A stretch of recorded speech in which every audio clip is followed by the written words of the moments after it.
मैं बलवंत सिंह यादव, अध्यापक, Gandhi inter college Kooba, Mahnajpur, Azamgarh.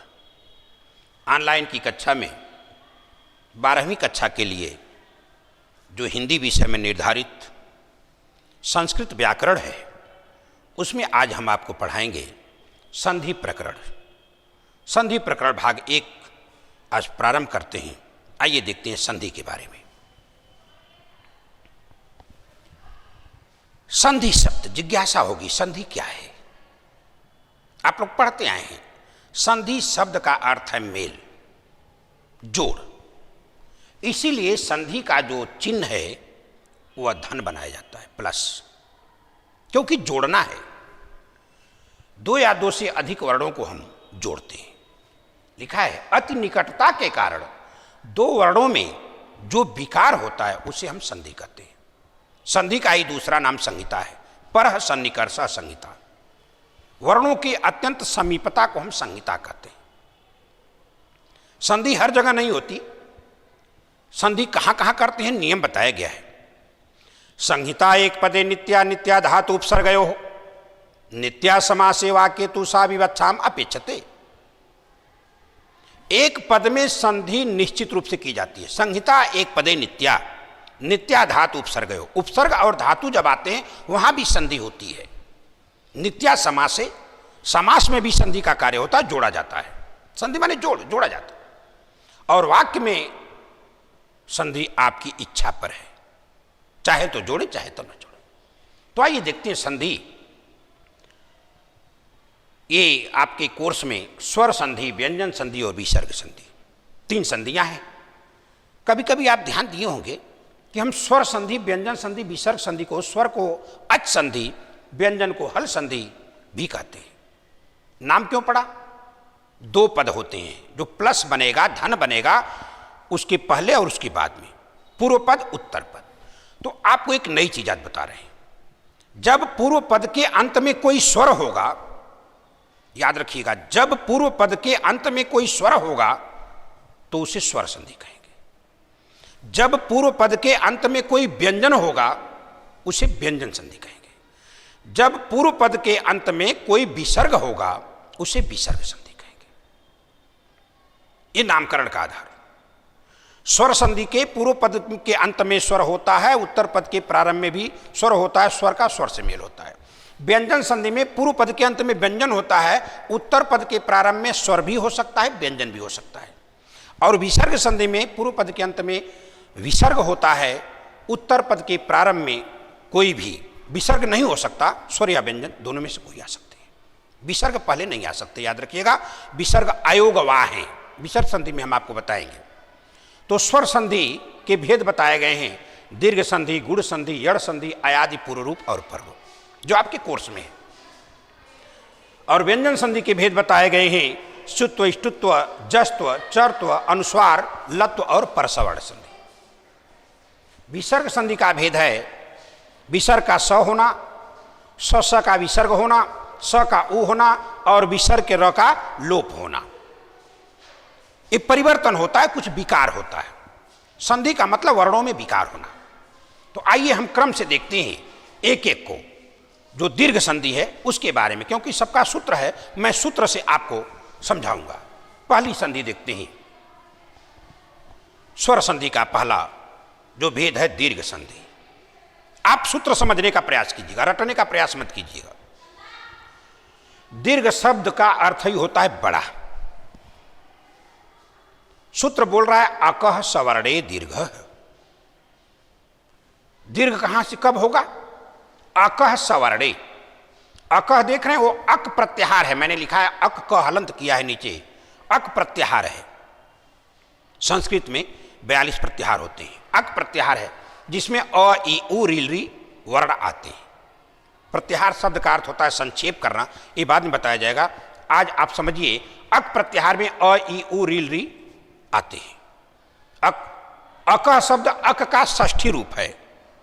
अक का षष्ठी रूप है अक, अर्थात अक का, अ, इ, उ, रील, री का। सवर्णे माने समान वर्ण आने पर। ध्यान से समझिएगा, परिभाषा है। अक का सवर्णे माने समान वर्ण आने पर, अक माने अ ई उ रील री का समान वर्ण आने पर, समान वर्ण कैसे कैसे नापेंगे? व्याकरण में लिखा है तुल्यास्य प्रयत्नम सवर्णम, जिन वर्णों का उच्चारण स्थान एक होता है उसे हम सवर्णी कहते हैं। जैसे अ आ ये सवर्णी है, उच्चारण स्थान कंठ है। उ ऊ ये सवर्णी है, उच्चारण स्थान ओष्ठ है। तो इस तरह से जिन वर्णों का उच्चारण स्थान एक होता है उसे हम सवर्ण कहते हैं। तो अक प्रत्याहार में आने वाले वर्ण अ ई उ रील री के बाद अगर सवर्णे माने उसी के समान वर्ण आ जाए तो दोनों मिलकर के दीर्घ माने बड़ा हो जाते हैं। आइए परिभाषा आपको बताते हैं।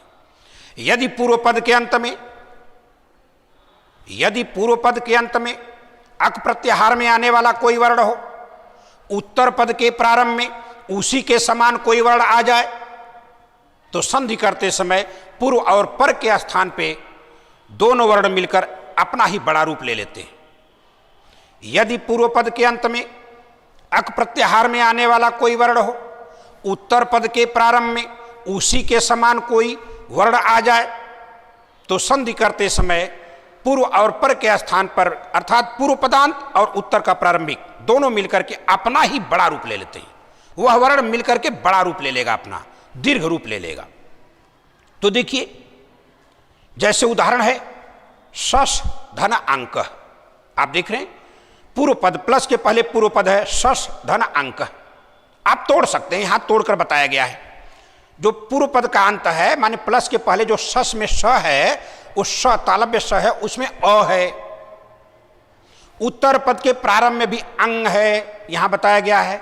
तो पूर्व पद के अंत का अ, उत्तर पद का प्रारंभिक अंग दोनों मिलकर आ हो गया है, अनुनासिक हो गया।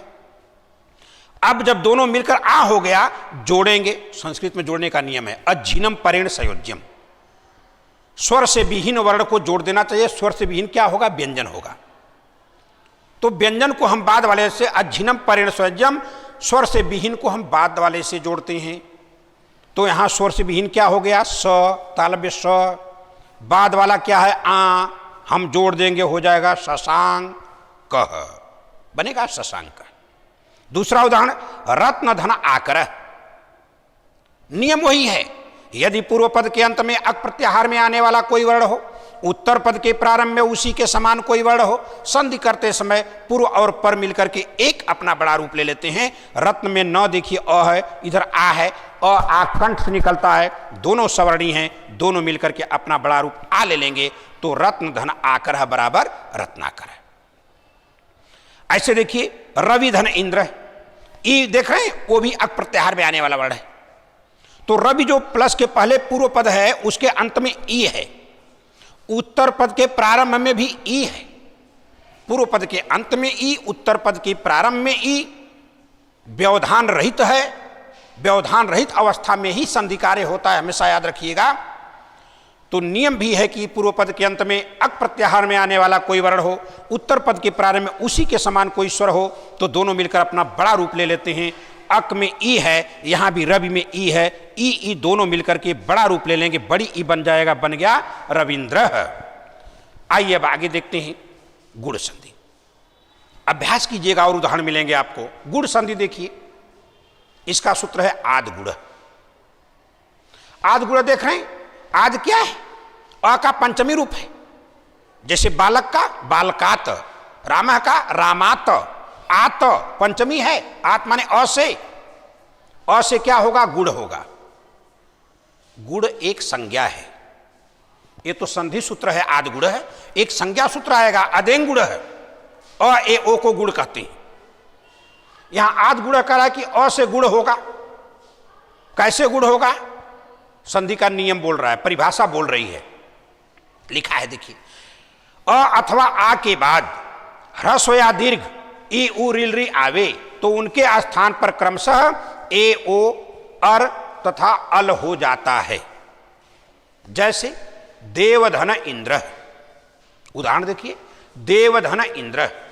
देव देख रहे हैं, प्लस के पहले देव व में क्या है? अ निकल रहा है।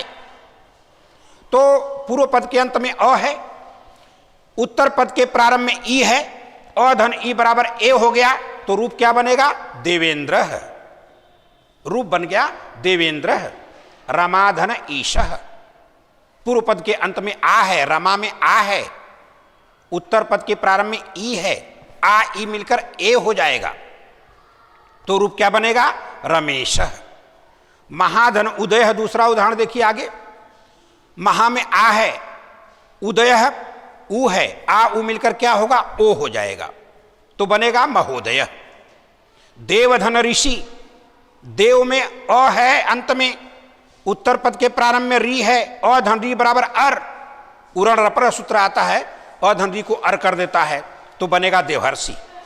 तव धन ऋकार है, अल हो जाएगा, व का अ, ली का री, अल बनेगा तो क्या हो जाएगा? तवल्लकार है। तवल्लकार है। ऐसे ही ए ओ अर अल कब होगा? जब पूर्व पद के अंत में अ हो, इधर ई हो तो ए, पूर्व पद के अंत में अ हो या आ हो, इधर ऊ है तो ओ। उदाहरण देख रहे हैं, अ है पूर्व पद के अंत में, इधर री है तो अर, और उधर अ है इधर री है तो अल हो जाता है। ये गुण संधि है कि जब अ अथवा आ के बाद ई ऊ रील री इनमें से कोई आएगा तो ए ओ अर और अल हो जाएगा। तीसरी संधि आपको स्वर संधि में यड़ संधि है। इसका सूत्र है ईको एड़च। सूत्र आप समझिए, ईको एड़च। इसमें 3 प्रत्याहार हैं। एक है इक प्रत्याहार, दूसरा है यड़ प्रत्याहार, तीसरा है अच प्रत्याहार। सूत्र क्या बोल रहा है? ईकह। ईकह माने इक का। ईकह माने इक का। इक क्या है भाई? ई ऊ रील री। इक प्रत्याहार है जिसमें ई ऊ रील री ये 4 वर्ण आते हैं, और सूत्र बोल रहा है कि इक का यड़ हो जाएगा। सूत्र बोल रहा है इक का क्या होगा? यड़ होगा। यड़ क्या है? प्रत्याहार है। य व र ल इसमें आते हैं, इसमें य व र ल आते हैं।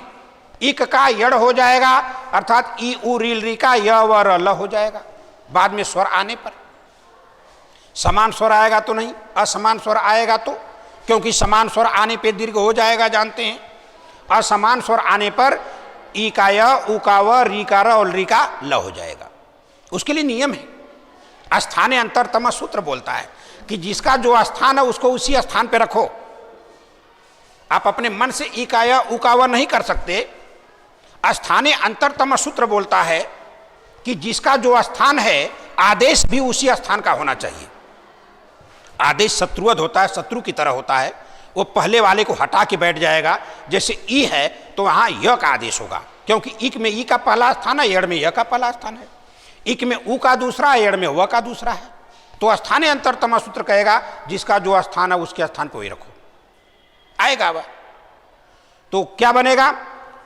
नियम देखिए, यदि ह्रस्व या दीर्घ ई ऊ रील री के बाद कोई असमान स्वर आए तो इक के स्थान पर यड़ हो जाता है।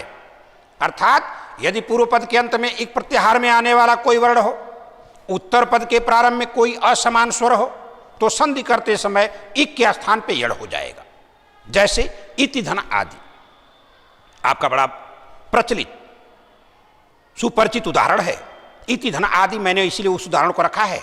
देखिए, प्लस के पहले क्या इति है, तो में क्या है? ई है।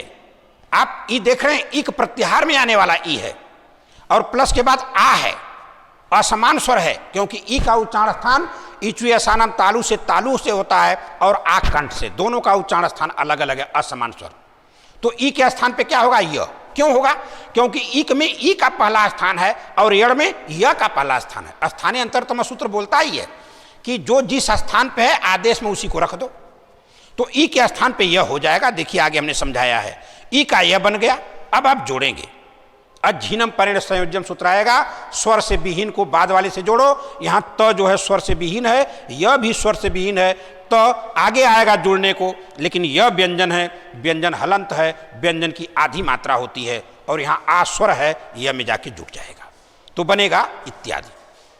आप समझिए, स्वर की हमेशा एक मात्रा होती है कम से कम, और व्यंजन की आधी मात्रा। एक मात्रा भवेद ह्रस्वो द्विमात्रो दीर्घमुच्यते, त्रिमात्रस्तु प्लुतो गेयो व्यंजनम च अर्धमात्रकम।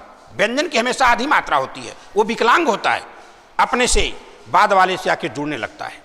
और भी उदाहरण है, अति धन आचार है, देखिए वैसे ही अति में त में ई है, ई का यह हो जाएगा, बनेगा अत्याचार है, आज जुड़ जाएगा। सुधनागतम जो आप दरवाजे पे लिखते हैं सुधनागतम, तो ऊ का वह बन जाएगा, इक के जगह पेड़ होकर के ऊ का वह हो जाएगा, स आधा बच जाएगा, वह में आ की मात्रा लग जाएगी, बनेगा स्वागतम। जो अज्ञानी है दरवाजे पे लिख देते हैं सुस्वागतम, वो गलत लिखते हैं, क्योंकि स्वागतम का अर्थ है ये सुधन आगतम हो गया विच्छेद, सुस्वागतम नहीं लिखना चाहिए, वो गलत हो जाएगा, वो अशुद्ध हो जाएगा। मातृधन आज्ञा, री का र हो जाएगा, कैसे? क्योंकि इक में ई उ रील री 4 वर्ण हैं, और यहां यड़ में क्या है, य व र ल, री का र हो गया, तो री का र हो जाएगा, देखिए यहां पे है, तो आप जोड़ देंगे अझीनम परिण संयोजम से मात्राज्ञा, ऐसे पितृधन आज्ञा, पित्राज्ञा, जो भी आप बनाएंगे बनता चला जाएगा। अगली संधि अयादि संधि, इस संधि पे सावधान हो जाइए। और संधियां पद में थी, हमने आपको कहा यह संधि अपद है, इसके पूर्व में कोई पद नहीं होता। पद किसको कहते हैं? सुप्तिगंतम पदम, सुबंत और तिगंत को पद कहते हैं। सुबंत क्या है? सु से लेकर सुप तक जो 21 प्रत्यय होते हैं, जब वह प्रातिपदिक में लगते हैं तो सुबंत रूप बनते हैं। जैसे रामधनसु राम, और तिगंत क्या है? तिप से लेकर महिंग तक तिगंत है, 18 प्रत्यय, तिप्त जी सिप्त ऐसे लगते हैं। जैसे गच्छत गस्त, तो पद हैं, लेकिन यह अपद है, इसका रूप नहीं चलता। देखिए ने पो नए गए, इसका कहीं रूप मिला है आपको? नहीं मिला है। अपद से अंत होने वाला है, इसलिए यह संधि अपदांत है। आइए संधि देखते हैं। अयादि संधि क्या बोल रहा है सूत्र? एचो अयवायाव, बहुत महत्वपूर्ण संधि है, ध्यान से समझिएगा, परीक्षा में निश्चित रूप से उदाहरण आएगा। यड़ और अयादि में कोई न कोई आ जाता है। एचो अयवायाव, ये सूत्र क्या बोल रहा है? तोड़िए, एचह धन अयवायाव, मैंने तोड़ दिया उसको। एचह क्या है? एच का षष्ठी रूप है, एच का षष्ठी रूप एच है। अब प्रश्न आया एच क्या है? एच प्रत्याहार है, देखिए लिखा हुआ है। एच में कौन कौन आते हैं? ए ओ ऐ औ, ये 4 वर्ण एच में आते हैं। ए ओ ऐ औ 4 वर्ण आते हैं। इसी एच का क्या होगा इसमें लिखा हुआ है। आप यश की तरह देख रहे हैं, एचओ के बाद यश दिख रहा है, वह अ है, आप निकाल सकते हैं। अ को लीजिए, फिर य को आधा ले लीजिए, क्या बन गया? अय। य को आपने आधा लिया है, अभी य में अ बचा हुआ है, फिर अ को ले लीजिए और इसके बाद व ले लीजिए, व में आ बचा हुआ है, सूत्र में देखिए व में आ बचा हुआ है, फिर आप आ लीजिए, बगल के य को लीजिए, यह व्यंजन आधा है, फिर य में आ बचा हुआ है, आप आ को लीजिए, फिर व को लीजिए। इस तरह से क्या बन गया? अय अव आय आव बन गया। आप लोग रटते हैं कि ए ओ आय आव का क्या बन जाएगा? अय अव आय आव बन जाएगा, अलग से नहीं बनता है, ये सूत्र बोल रहा है। अब सुनिए नाम कैसे पड़ा, अयादि क्यों पड़ा? इसमें अय आदि है, इसलिए संधि का नाम अयादि है। आप देखिए अय अव आय आव है ना, तो इसमें अय आदि है, इसलिए संधि का नाम अयादि है। अय आदि कब बनते हैं? एच का, एच प्रत्याहार ए ओ अय आव का अय अव आय आव बन जाता है। वही आपको सूत्र हमने बताया था, जिसका जो स्थान है उसी पे हम रख देंगे। ए का देख रहे हैं, पहला स्थान है तो पहला इसमें अय है रखेंगे, ओ के स्थान पे अव रखेंगे, आय के स्थान पे आय रखेंगे, अव के स्थान पे आव रखेंगे। 4 का 4 है। यथा संख्या अनुदेश समानाम पढ़े होंगे सूत्र आप, जितनी संख्या है पहले की उतना अनुदेश भी है, 4 हैं तो 4 हैं, क्रम से रख देंगे। अब परिभाषा देखिए क्या बोल रही है। यदि पूर्व अपदांत में एच प्रत्याहार में आने वाला कोई वर्ण हो, ध्यान से सुनिए एकदम समझ में आ जाएगा। यदि पूर्व अपदांत में एच प्रत्याहार में आने वाला कोई वर्ण हो और उत्तर में कोई स्वर हो, तो संधि करते समय एच के स्थान पर क्रमशः अय अव आय आव हो जाता है। संधि की प्रक्रिया में एच के स्थान पे अय अव आय आव हो जाता है। एच क्या है? ए ओ अय। उदाहरण देख लीजिए, समझ में आ जाएगा। ने धन अनः, न में क्या है? ए की मात्रा, ने क्या है? अपदांत है, तो प्लस के पहले न में ए है, आप देखिए, और इधर क्या अ है प्लस के बाद, तो ए का क्या बनेगा, वहां देखिए एच में ए है, नीचे क्या लिखा हुआ, आई लिखा हुआ है। ए का क्या बनेगा, आई बनेगा। जब ए का आई बन जाएगा तो आप जोड़ देंगे, बन जाएगा नयन, क्योंकि अन जोड़ देंगे। पो धन अन, प में क्या है, ओ है। अब ओ का क्या बनेगा, देखिए ओ का औ बन जाएगा। जब ओ का औ बन जाएगा तो प आधा हो जाएगा, औ बन गया तो प जो आधा उसमें अ जुड़ जाएगा, प पूरा हो जाएगा, अन ये जुड़ करके व को पूरा कर देगा, पवन रूप बन गया।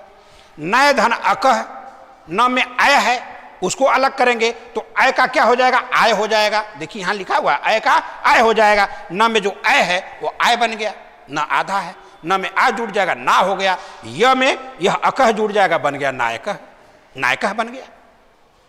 ऐसे गय धन अकह है, ग में आय की मात्रा, तो ग में से जब आय आप निकालेंगे तो ग आधा हो जाएगा, क्योंकि व्यंजन हमेशा आधा होता है, हलंत होता है, उसकी आधी मात्रा होती है।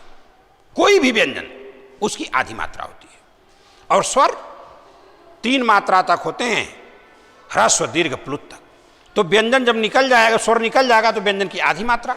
तो ग में से आय निकल गया, आय का क्या हो गया, आय हो गया। आप देख रहे हैं अक है, बन गया गाय का है। इधर ईका है तो बनेगी गाय का। जो भी स्वर होगा उसकी मात्रा लग जाएगी, वही रूप बन जाएगा। पौधन अक क्या बन गया, प में अव है, अव का क्या हो गया, आव बन गया। आव बन गया तो देखें प आधा है, आ जुड़ जाएगा, पा हो जाएगा, अकह जुड़ जाएगा, पावकह बन गया। इस तरह से यह अयादि संधि यण संधि ही की तरह है। जैसे यण में क्या था, ई को इक का यण हो जाना, उसी तरह इसमें का एच के स्थान पे अय अव आय आ हो जाना। एच का अय अव आय आव आदि हो जाता है, इसलिए संधि अयादि संधि है। याद रखिए, यह अपदांत संधि है। आइए अगली संधि हम देखते हैं, पूर्व रूप संधि। ये पूर्व रूप संधि क्या कहती है, पूर्व रूप संधि कह रही है कि एंगः पदांतादति। सूत्र देखिए, एंगः एंग प्रत्याहार है, एंग प्रत्याहार में ए ओ वर्ण आते हैं। एवंग ए ओ आएंगे, पदांताद पद के अंत। यदि पूर्व पद के अंत में ए अथवा ओ वर्ण आए और उत्तर पद के प्रारंभ में अत माने ह्रस्व अ, अत देख रहे हैं हलंत्यम से त का लोप हो जाएगा, बचेगा अ। अब संधि बोल रही है, यह सूत्र बोल रहा है, एंगः पदांतादति। यदि पूर्व पद के अंत में एंग प्रत्याहार में आने वाला वर्ण हो, उत्तर पद के प्रारंभ में ह्रस्व अ हो, तो संधि करते समय उत्तर पद का प्रारंभिक अ अपने पूर्ववर्ती एंग का रूप ले लेता है, पूर्व का रूप ले लेता है। इसलिए संधि का नाम क्या है, पूर्व रूप संधि। नाम देखिए, बाद वाला अ अपने पहले वाले वर्ण का रूप ले लेता है, पूर्व का रूप लेता है, इसलिए संधि है पूर्व रूप। परिभाषा बोल रही, यदि पूर्व पद के अंत में एंग प्रत्याहार में आने वाला कोई वर्ण हो और उत्तर पद के प्रारंभ में ह्रस्व अ हो, तो संधि करते समय उत्तर पद का प्रारंभिक अ अपने पूर्व वाले वर्ण का रूप ले लेता है। बात समझ में आ रही है, अपने पहले वाले का रूप ले रहा है, इसलिए इसका नाम पूर्व रूप है। अगर बाद वाले का लेता तो पर रूप हो जाता। इसमें जब पहले वाले का रूप लेता है तो उसके स्थान पे अवग्रह यश के आकार का चिन्ह बन जाता है, जिसको हम अवग्रह कहते हैं। आप नहीं भी बनाए तो कोई गलती नहीं होगी, लेकिन वह चिन्ह यह बताता है कि यहां पे अ था, क्योंकि तो पहले वाले का रूप ले लिया, जाके उसमें मिल गया, अ ए बन गया अथवा अ ओ बन गया। यह वहीं पर यश बनेगा, अवग्रह वही बनेगा, याद रखिएगा, जब इसके पहले ए अथवा ओ होगा। देखिए, हरे धन आओ, उदाहरण मिल रहा है, हरे धन आओ। पूर्व पद क्या है, हरे। पूर्व पद के अंत में क्या है, ए। क्यों, क्योंकि र में ए की मात्रा है, र में ए की मात्रा है और एंग प्रत्याहार में आने वाला ए है। नियम बताया, यदि पूर्व पद के अंत में एंग प्रत्याहार में आने वाला कोई वर्ण हो, दो में से कोई हो, उत्तर पद के प्रारंभ में ह्रस्व अ हो, तो संधि की प्रक्रिया में उत्तर पद का प्रारंभिक अ अपने पूर्ववर्ती ए अथवा ओ का रूप ले लेता है, जिसे हम पूर्व रूप संधि कहते हैं। देखिए, हरे धन अ ए का रूप ले लेगा, बनेगा हरे वह यश की तरह से बन गया, अ यश की तरह से, जिसको हम अवग्रह कहते हैं। विष्णो धन आओ, देखिए वहां ओ है जो एंग प्रत्याहार में आया है, और ओ का रूप ले लिया विष्णु, विष्णु अ बन गया, यस अवग्रह बन गया। तो इस तरह से पूर्व का रूप ले लिया तो पूर्व रूप संधि। ये हमेशा वही बनेगा, याद रखिएगा, ये खंडाकार यस की तरह जो अ है वो हमेशा वही बनेगा जब अ से पहले ए अथवा ओ की मात्रा होगी। अब है पररूप संधि। स्वर संधि का देखिए भेद है पररूप संधि। आपने अभी पूर्व रूप पढ़ा, उसी का ठीक उल्टा है पररूप। पर माने बाद में, पूर्व माने पहले, पर माने बाद में। अब पहले वाले का रूप ले रहा था तो पूर्व रूप है, अब यह बाद वाले का रूप लेगा तो क्या बनेगा, पर रूप होगा। बहुत मेहनत नहीं कर रहा है, ये कोई क्रिया रूप होता, बस ये देखिएगा। पर रूप संधि में क्या है, सूत्र है एंग पर रूपम। पर रूपम यहां म हलंत आएगा, एंग पर रूपम, वह एंग पदांतादत्थ, यह एंग पर रूपम। सूत्र क्या बोल रहा है, एंग एंग प्रत्याहार है, इसमें भी ए ओ आएंगे, लेकिन कोई क्रिया रूप के प्रारंभ में आएंगे। देखिए यदि आकारांत उपसर्ग के बाद ए अथवा ओ से प्रारंभ होने वाला क्रिया रूप हो, क्रिया रूप, तो संधि करते समय उपसर्ग का अ उत्तर पद के ए अथवा ओ का रूप ले लेता है, जिसे पररूप संधि कहते हैं।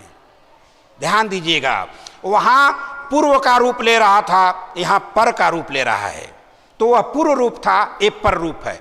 इसमें पहला जो प्लस के पहले होगा वह कोई उपसर्ग होगा, प्लस के पहले उपसर्ग होगा, और उपसर्ग क्या होगा, उसका समापन अ से होगा।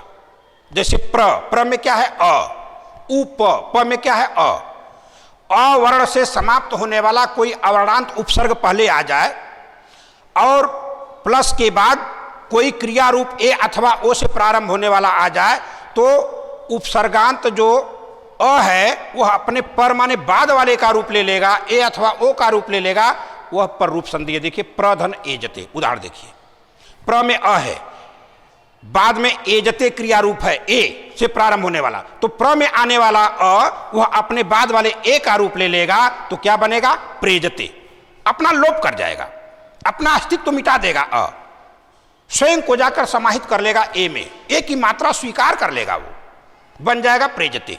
ऐसे उपधन ओसति, प्लस के पहले उप उपसर्ग है जो अ से समाप्त होने वाला है, और बाद में ओ है, ओसति क्रिया है, ओ से प्रारंभ होने वाली, तो उप का अ अपने बाद वाले ओ का रूप ले लेगा, उसे स्वीकार कर लेगा, उसकी मात्रा स्वीकार कर लेगा, उप अपने अ वर्ण को समाप्त कर देगा, वह अ जाकर के ओ को अपने में मिला लेगा, इस तरह से बनेगा उपोसति। बाद वाले का रूप लेना पर रूप है, पूर्व वाले का रूप लेना पूर्व रूप है। इस तरह से संधि मैंने आपको स्वर संधियों के बारे में विस्तार से बताया। दीर्घ संधि, गुण संधि, यड़ संधि और अयादि संधि, पूर्व रूप, पर रूप। मुझे उम्मीद है कि आप घर पर अभ्यास करेंगे, और भी जो अभ्यास हैं संधि विच्छेद का, उन्हें आप अपने हिसाब से हल करेंगे, उसको आपके समझ में आ जाएगा। धन्यवाद।